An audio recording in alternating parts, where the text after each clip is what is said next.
let's talk about the offense. If anything, it was a topic today with Case Keenum when he was available on Zoom, and also with Kevin Stefanski about the offense struggling. Now, Case Keenum didn't really want to engage much in that. Kevin Stefanski, I think, kind of admitted that you expected the offense to be ahead of the defense to be ahead of the offense at this point. I think it's safe to say, Mary Kay, that the defense is definitely ahead of the offense right now. Maybe it's because guys are missing. Maybe it's learning this new system. Whatever the reason, the defense is winning right now since this team went into pads. Yeah, I would say that seems to be true for the most part, but I do think that there are several factors at play.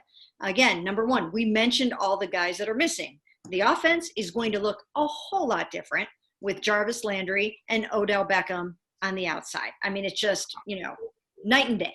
So, that's absolutely number one. I don't think anyone should read too much into it. There will probably be a lot of evaluation today saying that Baker looked horrible and, all these kinds of things. But, you take your two starting receivers off the field, and I'm sorry, but it's going to make a difference. Now, as far as Nick Chubb not being out there, Kareem looks amazing. I think we can all agree Kareem looks lean, fast.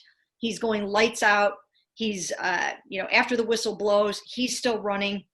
So, there's no drop off there whatsoever. He looks amazing. Not to say that they wouldn't miss Nick Chubb, but you have a pretty darn good running back in Nick Chubb. So I don't think there's too much to be read into it that way. But as far as learning a new offensive system, it takes a while to get it out on the grass and do something with it. And they didn't have the OTAs to do it. They're making their OTA mistakes right now. I mean, that is really truly what's going on. I remember when Rob Chudzinski first installed a new offense one year, and we were like, oh my goodness, this looks horrible, and they're not going to be able to do anything. And they went 10-6 that year.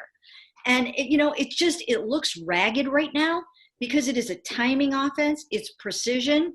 Baker's learning it. He's using new footwork, and they're coming up the learning curve, but I'm telling you what, this is they've been in pads now for, is it 3 or 4 days? And that's it throughout. I mean, this is the first time these guys have worked together, and it's almost scary to think that they have to take this into a game in 3 weeks or, less than a month. Not just a game, but a game in Baltimore. Yeah. Ellis, what have you thought of the offense? Yeah, Mary Kay is right a lot about that. And where I think the Browns are going to be okay with the slow start, because, let's face it, this offense is not going to come out. Run this tape back if I'm wrong, but they're not going to come out and drop 28 points on the Ravens in week 1 unless they're going to be able to run right, wide zone behind Jack Conklin, who talked about how, it really isn't that much of a transition going from Tennessee to Cleveland running this wide zone scheme. He sounded comfortable as ever today, confident, and not only has he been in the system, but he's, was the most highly touted tackle on the market this offseason for a reason, and he came to Cleveland for a reason. They paid him, and he has a real opportunity to lead this offensive line now and really lead the Browns' rushing attack. Of course, Nick Chubb and Kareem Hunt will have a whole lot to do with that, but in terms of clearing the way up front and just being familiar with the system, he talked about how he's there to help Wyatt Teller, who's going to be right to his left there at right guard. So that's where I think Browns fans can have a sense of calm when we talk about how the offense doesn't look right in terms of timing in the intermediate to deep passing game.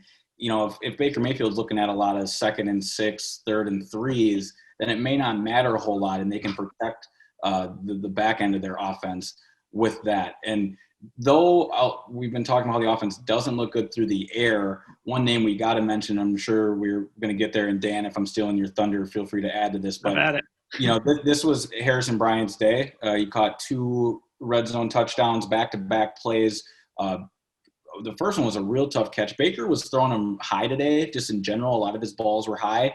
Harrison went up and pulled down one with the first team, and I think he got another one from Case Keenum later. And look, this has got the perfect makings for – all Harrison Bryant needed was a few touchdowns in the preseason against the second and third teamers in a traditional season to be a fantasy football sleeper type of guy. I don't think he's going to get that many opportunities early. They're going to really – and you saw it you're seeing it with the reps. They're really going to give David Njoku every chance to prove himself or lose his job, quite frankly. But Harrison Bryant, it was his day-to-day, and he's going to be a name to watch, not early in the season, but perhaps in the back end, and definitely with this tight end group going forward.